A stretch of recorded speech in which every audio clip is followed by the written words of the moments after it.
Szabó Gyula. Bemutatjuk a Kalambó című filmsorozat következő epizódját.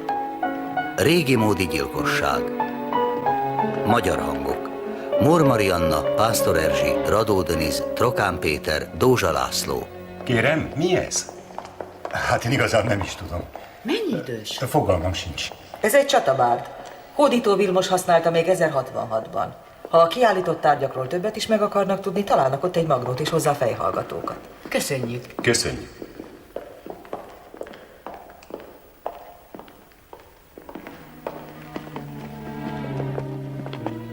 Ginny, beszélhetnék veled egy percre? Ebben a hónapban egyetlen munkát adtam neked, hogy szerezz egy őrt. És én szereztem is, nem igaz? De még mennyire? A férfinak a testvérét, akivel épp viszonyt folytatsz. Ez az egyetlen feltétel, aminek megfelel. Ő katona volt, Ruth néni. Tud a pisztollyal bánni.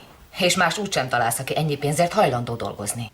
Ha, ahogy mondta, 13 éves kora óta mindig a bátyja húzza ki a csávából, szerintem ő bármennyiért szívesen dolgozna. De ugye nem szóltál Edward bácsinak? Ugyan, dehogy szóltam. Azt hiszed, akkor egyáltalán betehetné ide a lábát? Ruth néni, hidd el, nem rossz ember.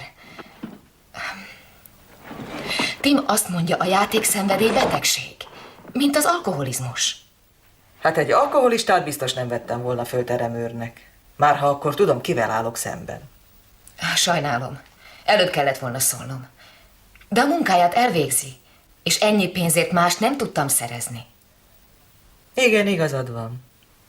Ha Edward tovább csökkenti a támogatást, egyedül maradok az egész múzeumra. Nénikém, szerintem mással is törődnöd kéne. Járjál el többet. Mondd csak, ne hozzak össze neked egy randit. Nem vagyok már fiatal, Janie. Nem randizok. Akkor se randiztam, amikor annyi idős voltam, mint te. Tőlem elvárták, hogy mindig itt legyek. Anyám randizott. Neki nem kellett itt lennie. Ő hogy kijutott? Anyád csinos volt. A csinos nők mindig kivételek. Szerintem te is csinos vagy, nénikém.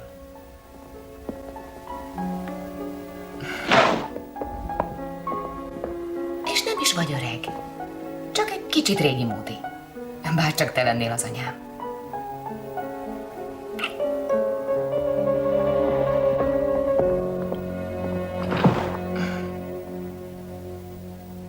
Rosszul járnál.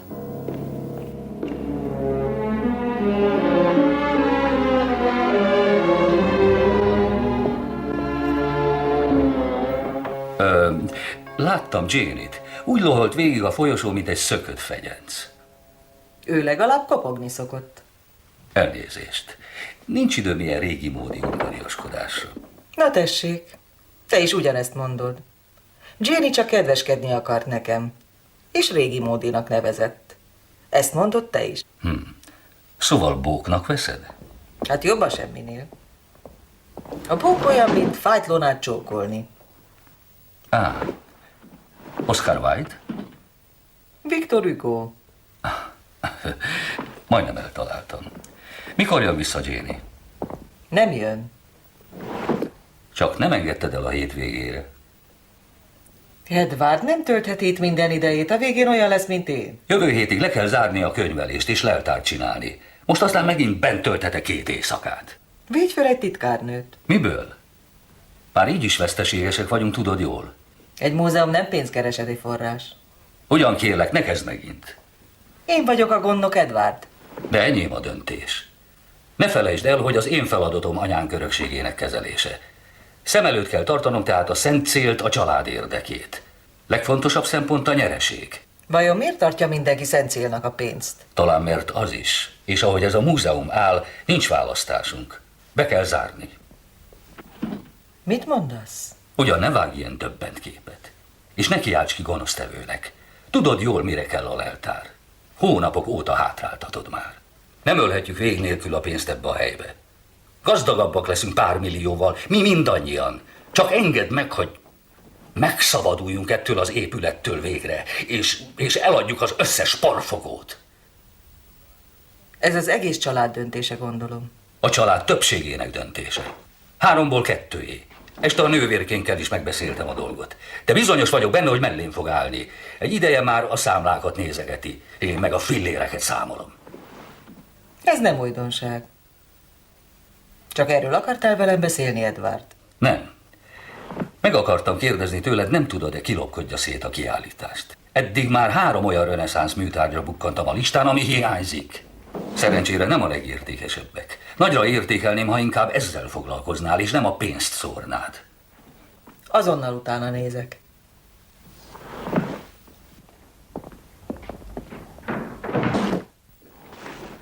Ó, Ruth!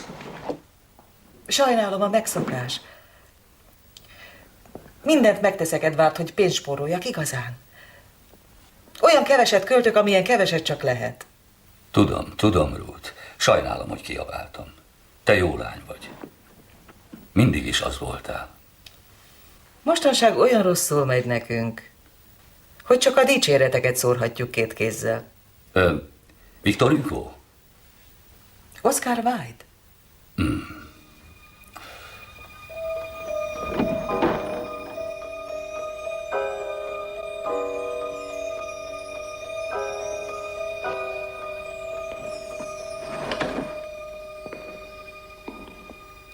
Vegye föl, kérem, Mr. Schaefer. Miss Lighton? A csikket?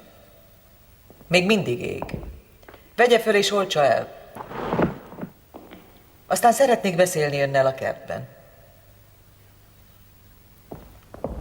Itt pusztuljak el, ha bármit is elloptam önöktől. Akármit is hallott, nem igaz? Ki mondta?